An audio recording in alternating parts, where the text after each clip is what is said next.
Hello, Math 20-1, and welcome to your first lesson. This is going to be a pretty cool lesson. One might even say radical.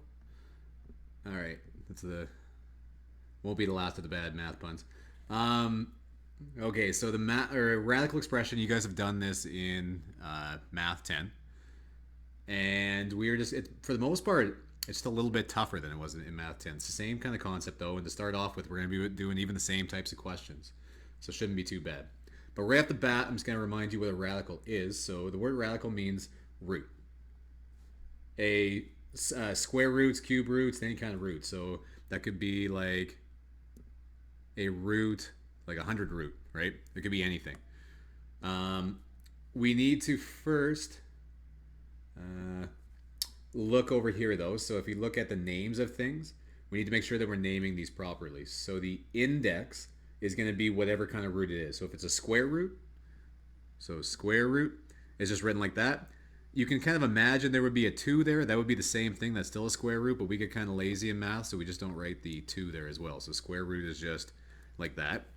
There is no first root. You could do that. You could go a root and then put a 1, but that really means that the square root's not even there. So there's not that, but then there's anything above that. You could have a millionth root if you needed to.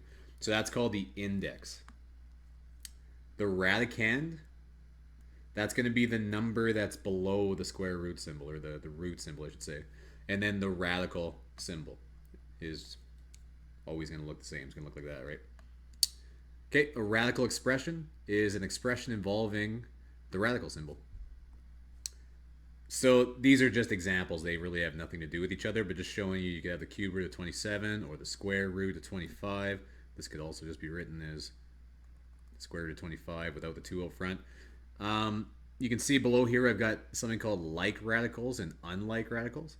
You can see what's alike in this one is the tens. The tens are alike, so that's what makes them like radicals, and that'll become important in a bit here because we can do special things when they're like radicals. Unlike radicals just means that the number under the square root symbol is either different or it has an entirely different index. Then it's not alike either. Okay, so back to the idea of perfect squares and perfect cubes. This is going to be really important for us. You don't really need to memorize these, but you do need to figure out how you get them. So the perfect squares are really just if you had a side length of 2, a square side length of 2, and then the other side length of 2 because it's a square. The area of this thing is going to be 2 times 2. The area is going to be 4. And then if you moved up to the next number and had 3 for a side length and then 3, 3 times 3 is 9.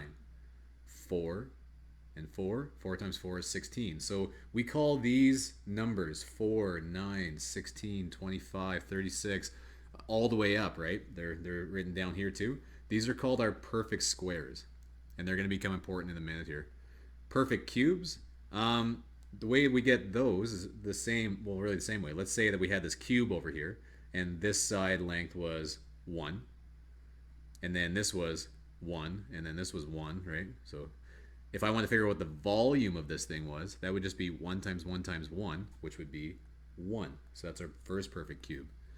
If the side length of this cube was 2, 2, and 2, well, 2 times 2 times 2, that's 8. If it was 3, then 3 times 3 times 3 is 27. So you could also say that as this first one would be 1 cubed is 1. This 8 could be written as 2 cubed. This 27 could be written as 3 cubed. And that really just means 3 times 3 times 3. Okay, so now working with radicals. So first thing we're going to look at is something called the product property. And all that really means, like I know this is written as, A and B, and you might some of you don't like when they put letters into into math. But what that's really saying is if you just had 9 times 2 underneath the square root symbol, and remember that dot means times, another way of writing multiply. We just don't like writing multiply like that because that could be x now. Anyway, so dot. So 9 times 2 under the square root symbol, that can be written as 9, or the square root of 9 times the square root of 2, so you can split it up. But this is not true. You can't go the square root of 9 plus 2 underneath there. You cannot say, that's what that means, like that it's not equal to the square root of 9 plus the square root of 2. That only works with a multiplying idea there. Okay, so first thing we're going to do is we're going to talk about converting from entire radicals to mixed radicals. Just so you know what I mean, an entire radical would be like the square root of 42. And why that's an entire radical, a way of thinking about it, is that the number is entirely under the square root symbol. It's entirely under there, right? Where a mixed radical would be something like 2 root 35. And now it's a mixed radical. It's a mix of numbers outside the radical symbol and numbers inside. So that's how, I don't know, however you got to remember that. That's the difference there. But anyway, what we're going to be able to do is convert from an entire radical, something like this, to a mixed radical, something like this. Those aren't equal, but that's the idea. So what we're going to do is determine the largest perfect square, or perfect cube, whatever the index is, that will divide evenly into the radical. Actually, you know what? I'm going to show you with an example other than just reading those. So scroll down here. Okay, so let's say A here. So convert each entire radical to a mixed radical. So we start off with the square root of 300 as our entire radical. And now what we want to do, this is probably the toughest part, is we need to split it up into two numbers. We split 300 up into 100 times 3, but why 100 times 3? You know, I could have done, other numbers that multiply to 300. Why those ones? Well, okay, so what I've done is I've written our perfect squares down the side here. These are all like, this is 1 times 1, 2 times 2, 3 times 3, 4 times 4. What we want to do when we split this 300, so square root of 300, I want to split that up into two numbers. I want one of those two numbers to be a perfect square. So it has to be one of these numbers. So I don't know if you want to write this down on your paper when you're doing these questions. I would find it handy. What you want to do is say, okay, 300. Can I divide any of these numbers by, like, evenly, or go 300 divided by any of these numbers? And you probably want to take the biggest one. Is going to be the quickest way to get there, and that'd be 100, right? So I can go, well, 300 divided by 100 is 3. So I can say, okay, square root of 100 times 3. And then what you're going to do is you're going to mix or break that up into the square root of 100 times the square root of 3. Now that we're at that point, I don't need to keep this written as square root of 100 anymore. I know what the square root of 100 is. The square root of 100 is 10. So I can rewrite this now as 10 times the square root of 3. So same thing with 288.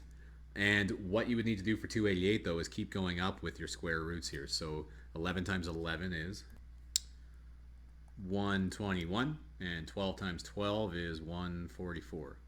And that's as far as we need to go with that one. But anyway, so if I'm looking at 288, I can go in my calculator, and you can go, well, okay, 288 divided by 144 is 2. So I know that I can split 288 up into 144 times 2. And then I can split that up again into the square root of 144 times the square root of 2. And then after that, I'm like, well, okay, I don't need to keep this written as square root of 144 anymore, because I know what the square root of 144 is. It's 12. So I can rewrite that as 12 times the square root of 2. Okay, your turn. So when I get to these points, guys, what I'd like you to do is pause it when I tell you to. Give it a try, and then I'll show you how I got there. So go ahead and pause it now. Okay. So what I would do for this one, so 40, I would say, okay, what perfect squares, and it's because it's, has an index of 2, I'm looking at perfect squares. I'd say, okay, what can I divide, which of these perfect squares along the side here can I divide 40 by? Well, right off the bat, like 49, like it's got to be something less than 36, right? And not even 2, like I can't, even if I divide by 36, I'm not going to, that's not worth doing, because, that's not even going to give me 2, right? 25, that's not going to work. 16, not going to work. And then you keep going up, you're like, okay, the only thing that's going to work here for me is 4. That's the only perfect square that I have. So I'm going to say, okay, what is 40 divided by 4? Well, that's 10. So this thing, you can split it up into 4 times 10. Okay, now you can take this 4 out of the square root symbol. I can take that out. As long as when I do, I need to take the square root of it. So I'm going to rewrite this as 2 times the square root of 10. I can't do anything with the square root of 10, right? No perfect squares go into 10 anymore, so that's as far as I can go. Notice that I just kind of skipped this point up here where I split it up into the square root of 100 times the square root of 3. You can do that too if you wanted to. We could have, wrote this as the square root of 4 times the square root of 10, and then said, okay, well, square root of 4 is 2 times square root of 10. Same thing, right? However you like to do it, that I'm okay either way. All right, so let's look at the next one. So 108. I'm gonna say, okay, I'm looking over here. It can't be 100, obviously. It can't be 81. Let's try 64. Let's what I even do if you're unsure about it, grab your calculator and just try a few of these things. So I go, okay, 108 divided by, let's try 64. Nope, didn't work. Okay, 108 divided by 49. Nope, didn't work. 108 divided by 36. Okay, so that did work. So 3, right? I got a perfect or a good number there. So let's do that. Let's split it up into 36 times 3. So I'm going to rewrite this as the square root of 36 times 3. And now I don't need this 36 under the square root symbol anymore because I know what the square root of 36 is. Square root of 36 is 6. So I can rewrite this as just 6 times the square root of 3. Okay, moving on.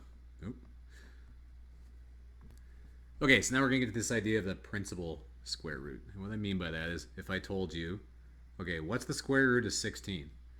And you're quite rightly probably going to say, well, I know what that is. That's 4. But let's do it the opposite way. So, okay, square root of 16 is 4. And the other way I can think of that is I can go, okay, well, the opposite of that is if I went 4 squared, that's equal to 16. So that's all kind of working out. But what if I did this? What if I went negative 4 squared? Well, that's not negative 16. That's 16. Because negative 4 times negative 4, that's what negative 4 squared is, right? Negative times a negative, that gives you a positive. So now, if I ask you, what's the square root of 16? Well, there's 2 answers, right? There's 2 things that we put in that we squared to get 16. I put in 4 as an answer, but negative 4 as well. That was also 16. So the square root of 16 is no longer just 4, right? It's also negative 4. We have to think about this being, we say plus or minus. I put that on the wrong side. Square root of 16 would be plus or minus 4, technically. And in physics, you would use this quite a bit, this idea of having like a plus and a minus, and same with calculus and later math. But for now, what we're going to say, we're going to just name these things. I'm going to say positive 4. We're going to call that the principal root. That's just the positive version of the square root. And that's pretty much all we mean by that. So that just wanted you to get an idea about that concept. Okay, however, though, let's look at like this case where we had, I don't know, the square root of x squared. Well, the square root of x squared, it's never going to be negative, right? Because if you had the square root of x squared here, anything squared, if I put negative 1 in there, let's say, so negative 1, well, negative 1 squared, that's going to be positive. So there's nothing I could ever do to get a negative number out of this, right? Because I'm squaring it. I'm always going to get a positive number out of this. So since I'm always going to get a positive number out of this, what we do is you could say, you could put these absolute value bars. That just means we want the positive version of whatever it is. So this is going to be equal to a positive number. That's what the absolute values are really saying. We will do more with absolute values. We're not going to do too much with absolute value stuff in this lesson, but we will in later units. Now though, for odd indices or indexes, right? Like a 3 or a 5 or a 7, that goes out the window. We can have negative numbers, right?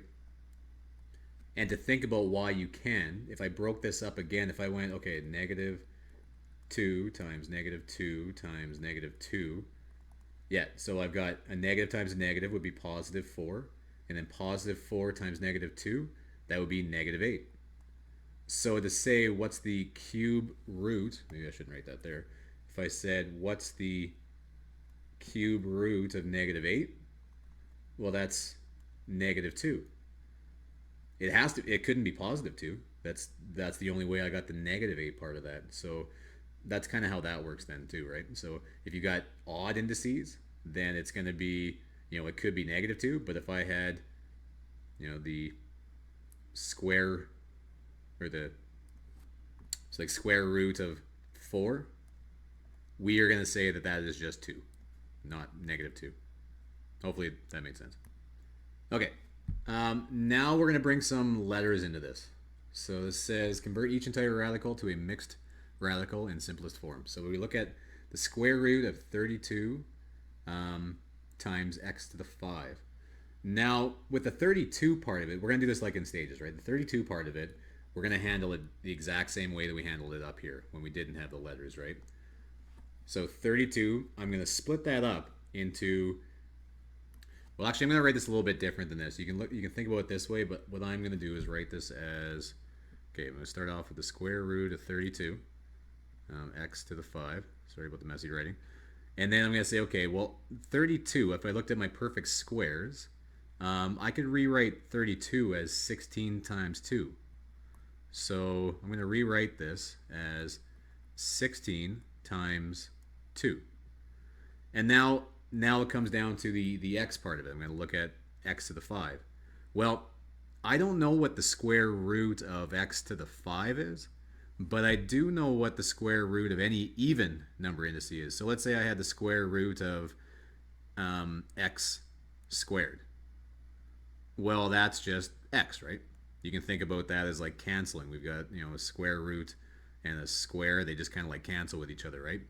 What about if I had the square root of x to the 4? Well, that's going to be x to the 2. What if I had square root of x to the 6? Well, that's x to the 3. You can see it's always going to be half of what the indice was there, right? Or sorry, what the power was. So I know what the square root of any even power is. So what I need to do though is this isn't an even power. So what I'm going to do is rewrite that as x to the 4 times x, or x to the 1, same thing, right? And all I've done is split it up. That's all I've done so far, right? Now what I'm going to do is just take out what I can. So I'm going to rewrite this. But I'm going to rewrite it with, I'm going to take this 16, and the 16 doesn't need to be under the square root symbol anymore because I know what the square root of 16 is. The square root of 16 is 4. So I'm going to write 4 on the outside. I also don't need this x to the 4 under the square root symbol anymore because I know what x to the 4, what the square root of x to the 4 is. It's x to the 2. So I was able to pull both of these things like outside of the square root symbol. Okay, hopefully you're kind of following what I'm saying. Now what I'm going to do is just finish with the square root symbol and write what I have left. So I've still got a 2 under there and I've still got an x. So I'm going to write that as 2x. Okay, now, however, though, let's look at a index of 3 or any odd indices now. So what I want to do is I want to break the numbers and the x's up into things that I know what the cube root are. So what I want for the numbers, first off, is I want a perfect cube. So I'm going to rewrite this as 8 times 2 because I know what the cube root of 8 is. It's 2. And if you're wondering where I know that from, that's from up here, right? Our perfect cubes. So I'm looking for like a 1, an 8, a 27, a 64, or a 125. It'll be 8 quite often. Just a heads up. Okay. Yeah, so I wrote the 16 as 8 times 2. So now, and then the other thing I did is I rewrote x to the 5 as x to the 3 times x to the 2. And the reason why I did that was because I know what the cube root of x cubed is. It's just x, right? So I can take this 8 out, and I can take this x to the 3 out, as long as when I do, I take the cube root of them. So the cube root of 8 is 2. The cube root of x cubed was just x. And then just write what you have left. So what I had left was the cube root of 2 times x squared was still under there. Okay, so I want you guys to give these ones a try, and then what I'm going to do is just kind of pop the answers up at you. So go ahead and try it now. So pause it now. I guess I kind of forgot to tell you. So pause it now.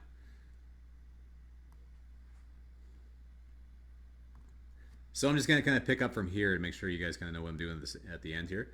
So first off, though, for A, hopefully you can kind of follow what I did there. I split that up into a squared times a. And then for B, I split that up into 4 times 2. And then b to the 6 times b. And I chose b to the 6 because that's, I know what the square root of b to the 6 is. It's b to the 3. So that's kind of what I did there. And then for this one, I'll just kind of show you what I'm doing. So we've got the cube root of 128. I split 128 up into 64 times 2. And the reason why I chose that was because I know what the cube root of 64 is. It's 4. 4 times 4 times 4 is 64. Okay, and then I chose to split the x to the 4 up into x to the 3 times x because I know what the cube root of x to the 3 is. It's just x. Okay, so what I'm going to do now is take out this 64 and take out this x to the 3. So if I do that, the cube root of 64 is just 4. The cube root of x to x cubed is just x. And now I'm going to write my cube root. It's not very good. Write my cube root with what's left. So I've still got a 2 and I've still got an x under there. So 2x. So that should be your answer. Okay. Convert mixed radicals to entire radicals. So we're just going the other direction now. This is actually kind of easier, actually. So what we're going to do is now we start with, like, you know, some number out front and some number under the radical. What we want to do is get that 5 in there too. The way we get it in there is we need to square it. The only way that you can put this 5 underneath that square root symbol is by squaring it. So if I'm going to do that, that kind of looks like this, right? We start off with that. I can put it under the square root symbol, but if I do, I need to square it. And now I'm going to rewrite 5 squared as 25. And what I have is the square root of 25 times 7, which is the square root of 175. Okay, same with this one, 4a. I can put that under the square root if I square everything. So 4a squared. If you actually go ahead and square that, that's 16a squared times 3a, which is, so 16 times the 3 that's in there is 48.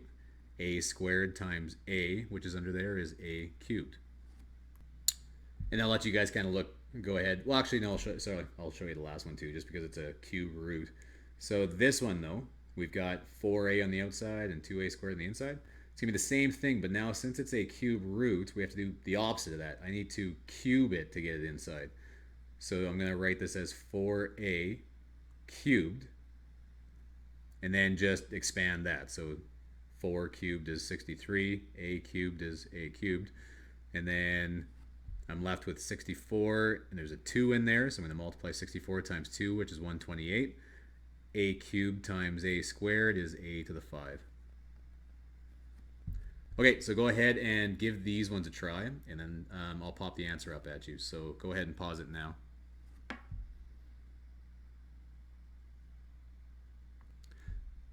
Okay, so go ahead and check out how I did these ones, that one and that one. And then I'm just going to pick up from here.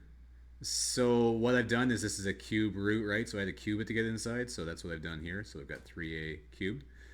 Now I just want to make sure you remember how to expand this. So this is going to be 3 to the power of 3. So that's not 9, that's 27, right? It's not 3 times 3, that's 3 to the power of 3, so 27. And then when you've got a power to a power, so a squared to another power, you don't add them like you do with like when we're multiplying, right? We were kind of like in this last one, we had x squared and x, and we made that x to the 3, so we like added the exponents. When you've got a power to a power, you multiply. So this is going to be a to the 6, and then times 4a squared. And now if we just kind of keep going with this, we've got 27 times 4. So we've got 108, and then a to the, now we do add. So we've got a to the 6 times a to the 2. This is a to the 8. Okay. Okay, so that's going to be it for this lesson. Make sure you guys go ahead and do your assigned questions.